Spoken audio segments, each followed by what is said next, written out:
Matag karon og unya ang ako nga pagpasalamat o gihimamat ko usab ang matag usa pinaagi sa gamhanan nga ngalan ni Jesu Kristo kansang kiningalana siya way landong sa kausaban. Siya mao kagahapon karon ug sumalabot. Mayong adlaw na usab diri sa Amerika. Ugma na pohon Mayo 26 ang akong live broadcast sa alas 4 sa hapon. O katukma usab sa akong live broadcast ugma pohon Mayo 27 sa alas 7 sa buntag sa Pilipinas. Kung gusto ka nga moapil sa akong live broadcast, ug manawagan ko sa atong mga kauban sa IPG nga kini para nimo o sa mga pastor o pastora, ilabi na sa mga Christian believer sa tungag bakid Mimi Sumay. Pinobre pa man ko ni siya. Ang bote pasabot niya makahatag ko ninyo og tungag bakid Mimi Sumay gumikan kay ngano nanarbaho ko sa Amerika o naggahin-gahin lang po kog hinabang alang sa mga alagad sa Ginoo sa pinobre. O tuguti ko nga makahulam na usab sa inyong panahon, sa inyong igdulongog, alang na usab sa itong pagtimbang-timbang, o kini mao ang atong pagpaminaw sa mong tunay ebanghelyo. Ang akong gihinabi kagahapon, usa ka to ka paglantaw. Dili to ingon og karon dayon ha, basta pagganay nga hunahuna mo nga asa man magsugod. Usa na kapaglantaw kay ngano man karong adlaw ugma pohon di ay dili kay karong adlaw ugma pohon sa alas 7 sa gabi sa Amerika mao na ang pagpili kinsang Amerikanuha makadawat sa 311 million ka pesos. So sa akong tips nga gihatag ninyo mga pastor pastora o mga Christian believer, narana ninyo og mupadayon mo mong kampo. Basta ang akong toyo nga diin mga liyata basong pagkalay kita kaluyan. Sa diyang kaluyan na ta katong akong giingon kagahapon, idayon yuto kay ngano man dili mayo mangilabota sa butang nga iya sa Ginoo. Ang bot pasabot ba? Inani ba? Di na to abusahan ang atong pagka piniyalan sa Ginoo. Karon kay ipahatod man ang atong halad hasta ang ikapulo ngadto sa balay tipiganan. So akong gikasulti kagahapon nga di na nako ipadala og mga simbahan nga mga unsang mga reliyon akong dili nakatukod naman ta. Mao bitong gidali dayon ako og incorporate ang Storehouse Temple of God kay unya ug mabuhusan ko sa dakong panalangin sa Amerika tumanon maguna ko ang ikapulo hasta ang giingon og mga halad.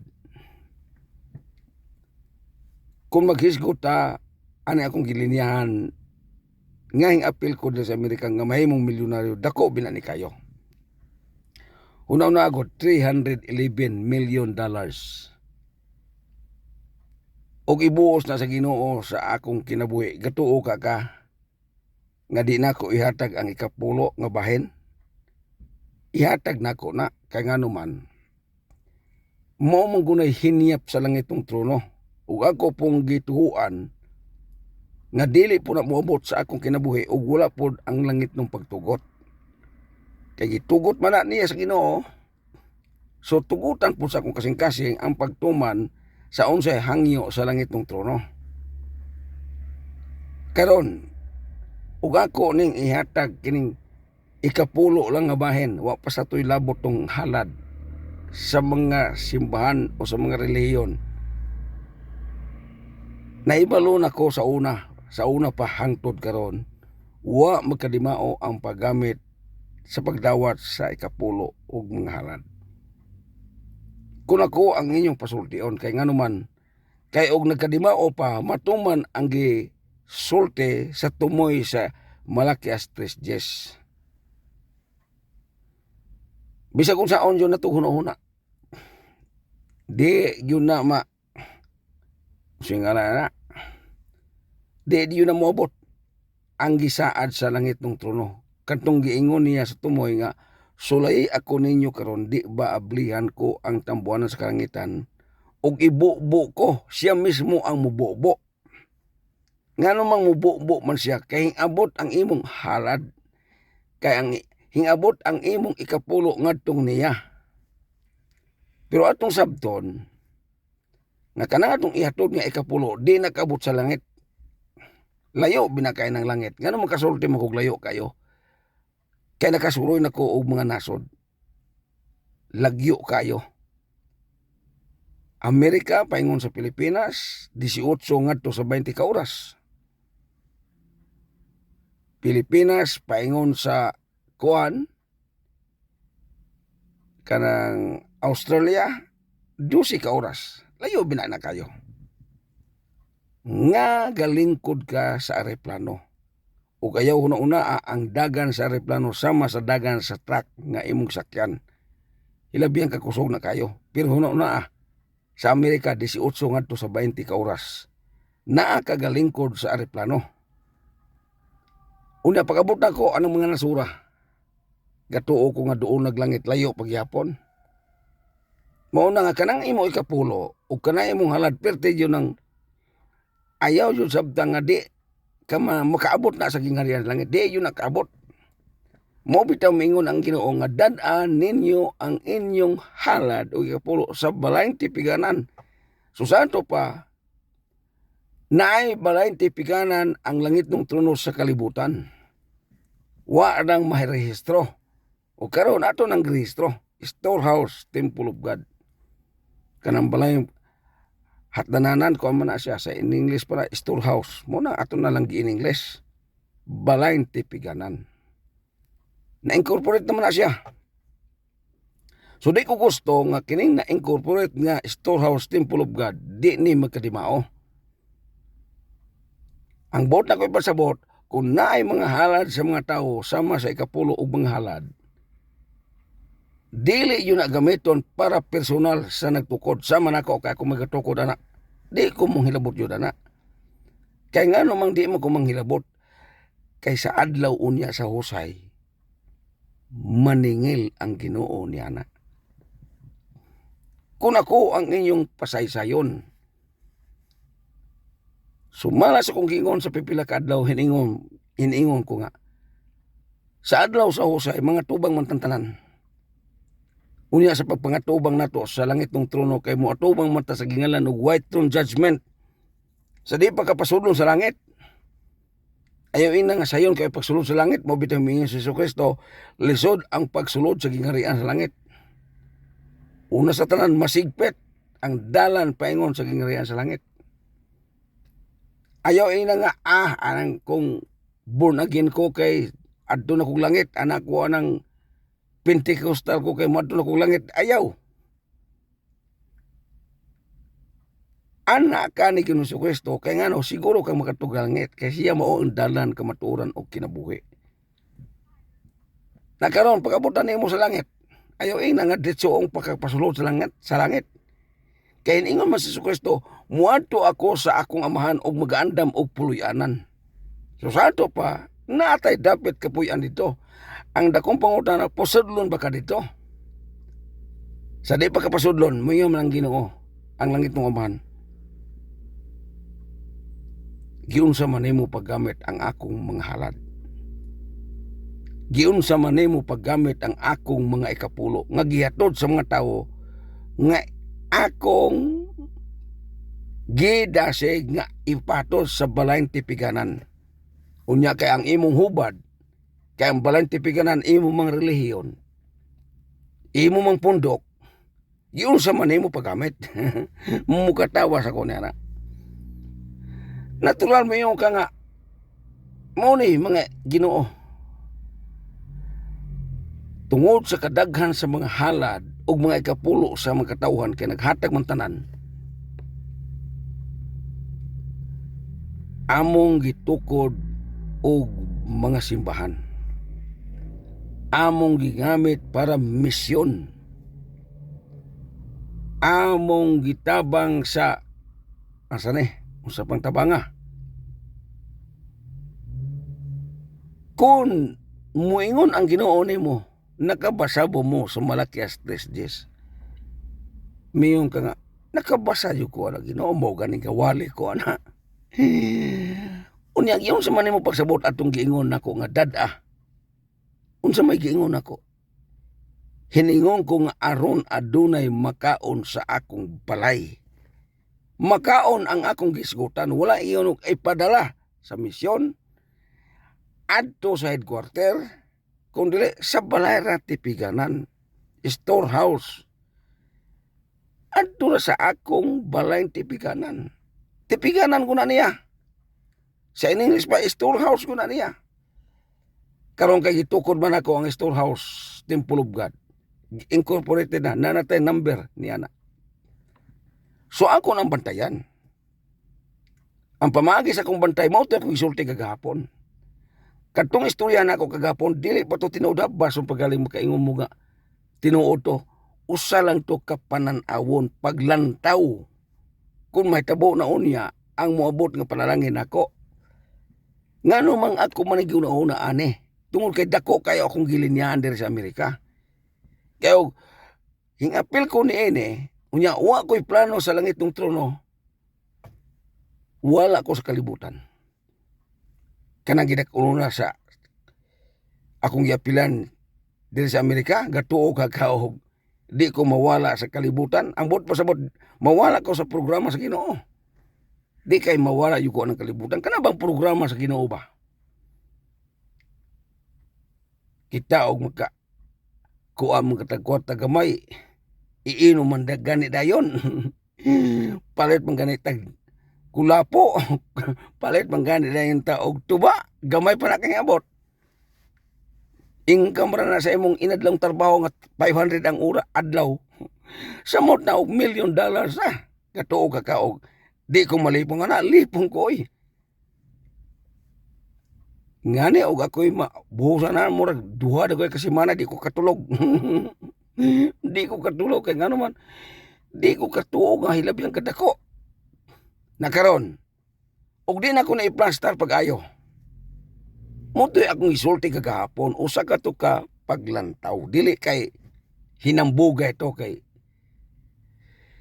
watay labutan ng hambog-hambog. Ang akong kalabutan ani kanang buluhaton sa Ginoo. Gitutok mangguna ko sa gisulti sa Malakias 3:10. Aron adunay makaon sa akong balay. Ikapulo mangguna siya kanang rasuna. Halad mangguna kanang rasuna. Gatuo ka nga kanang halad para nimo dili na oy. Bisan pagkinsay pagamon og relihiyon, di na para nimo. Kana ikapulo ayaw ina nga para na nimo. Unsa may pagtuo nimo kana imong pundok relihiyon mo ni tag-iya sa langit. Incorporated na sa kalibutan, girehistro na kung palitan ang imong grupo nagsugod sa Amerika. Amerika ra nagikan. Karon kay gatukod man kog Storehouse Temple of God, anya ang founder Amerikano man. Amerika na siya.